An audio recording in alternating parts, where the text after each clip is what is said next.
Dicen que los verdaderos monstruos no rugen, susurran. Y que los más peligrosos no se esconden en la oscuridad, sino en los pasillos del poder.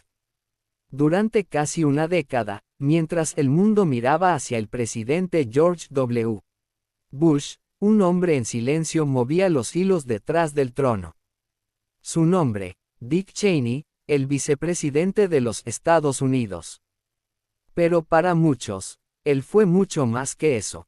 El verdadero cerebro del gobierno, el arquitecto del miedo, el hombre que moldeó el siglo XXI con decisiones tomadas entre sombras. Después de los atentados del 11 de septiembre, Cheney encontró la oportunidad que había esperado toda su vida. Con el país paralizado por el terror, creó un nuevo orden, uno donde las leyes se doblaban, la constitución se reescribía, y la seguridad se convertía en excusa para vigilarlo todo, y a todos. Mientras la gente creía estar a salvo, nacía un gobierno oculto, invisible a los ojos del mundo. Centros secretos de tortura, espionaje global, detenciones sin juicio, y una red de poder que solo respondía a un nombre, Dick Cheney. Hoy, tras su muerte en noviembre de 2025, el silencio vuelve a rodearlo. Pero su sombra sigue viva. Porque su legado no está en los libros, sino en los sistemas de vigilancia, en las guerras que nunca terminaron y en el miedo que aún domina al mundo.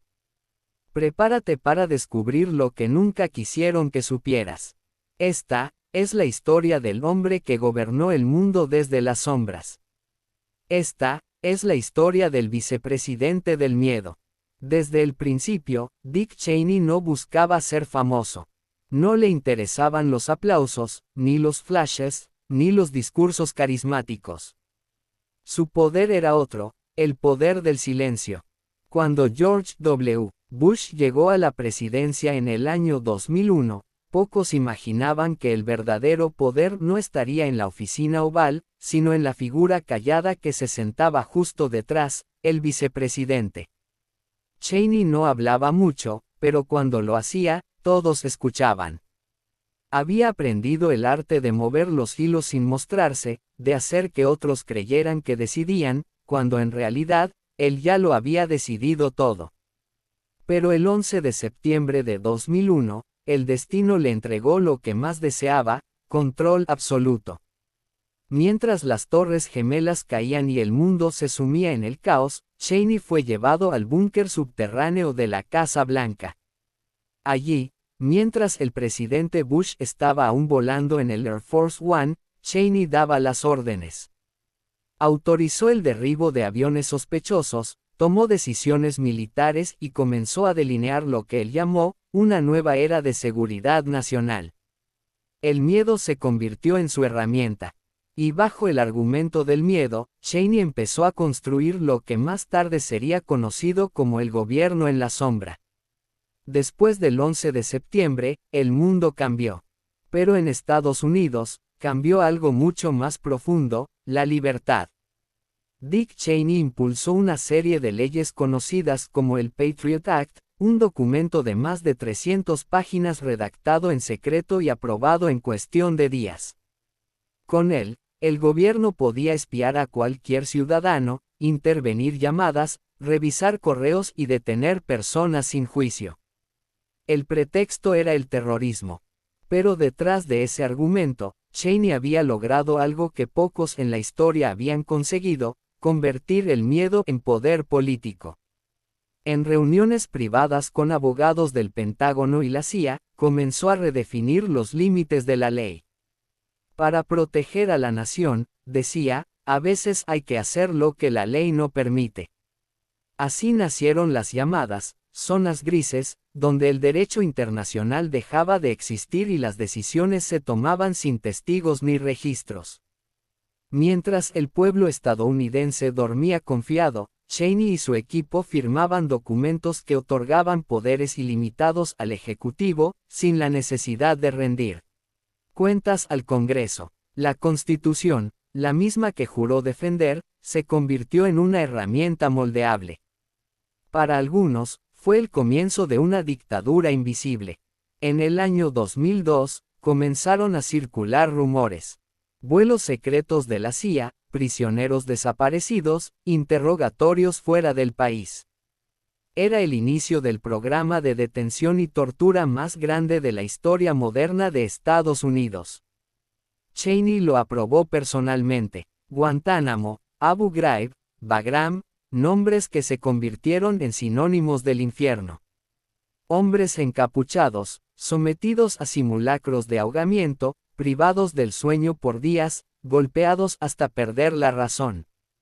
Cuando los periodistas preguntaron si esas prácticas eran tortura, Cheney respondió con una sonrisa helada. Nosotros no torturamos. Aplicamos técnicas de interrogatorio mejoradas. La frase quedó grabada en la historia. El mundo entero condenó a Estados Unidos. Pero dentro del país, el miedo aún justificaba todo. Miles de personas fueron detenidas sin pruebas, y cientos desaparecieron sin dejar rastro. Con el paso de los años, varios de esos casos se destaparon, y las imágenes de Abu Ghraib mostraron la verdadera cara de aquella guerra contra el terror. Pero Cheney nunca se arrepintió. Nunca pidió perdón. Dijo que lo haría todo de nuevo. Mientras los centros de tortura operaban en secreto, Cheney impulsaba otro plan, la vigilancia total.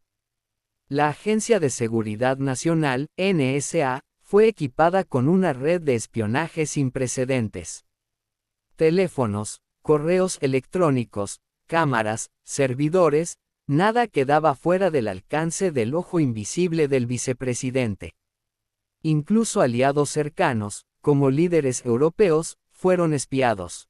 El mundo se convirtió en una gigantesca base de datos.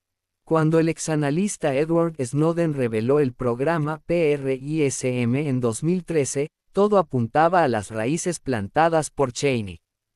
Era su legado digital, un sistema que podía vigilar a millones de personas al mismo tiempo, sin necesidad de una orden judicial. Los medios comenzaron a llamarlo, el arquitecto del miedo. Y aunque ya no estaba en el cargo, su influencia seguía viva. Había moldeado un gobierno capaz de vigilar y castigar sin rendir cuentas. Había dejado un país distinto, más seguro quizás, pero también más controlado, más silencioso, más vigilado. Dick Cheney murió el 3 de noviembre de 2025, a los 84 años, por complicaciones de neumonía y problemas cardíacos. Su muerte cerró un ciclo de poder y oscuridad. Los medios lo despidieron con titulares fríos, divididos entre el respeto y el miedo. Algunos lo recordaron como el hombre que protegió a Estados Unidos, otros, como el que destruyó su alma. No dio entrevistas finales, no dejó confesiones públicas, solo silencio. En su funeral, su hija Liz Cheney dijo: "Mi padre hizo lo que creyó necesario. Aunque el mundo no siempre lo entienda". Y quizás ahí esté la clave. Cheney no buscaba comprensión, ni amor, ni absolución. Solo poder. Y lo tuvo, más que ningún vicepresidente en la historia. Hoy, mientras el mundo recuerda su nombre, el eco de su legado sigue flotando en los pasillos del poder. Un legado que nos recuerda que el miedo puede gobernar más fuerte que cualquier presidente.